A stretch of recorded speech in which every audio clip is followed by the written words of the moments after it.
Welcome back to Zeno Page Builder. Today we are going to learn how to use the horizontal line element.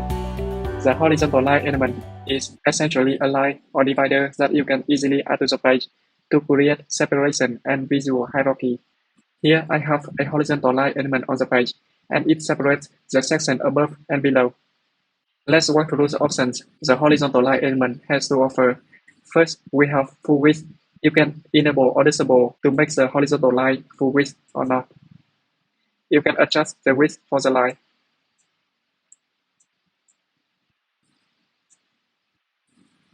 You can change the height for the line, for example, to 10 pixels, and it is thicker now. If the width is less than 100%, then you can align the horizontal line to the left, to center, or to the right, like this. You can change the line color, for example, to blue, and the line style to solid, to dashed, dotted, or double. Go to the Advanced tab. You can enable or disable visibility for the line on desktop, on tablet, or on mobile. You can adjust opacity, set a background color for it,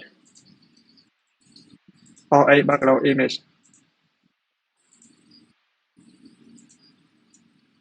You can enable box shadow, and even animations.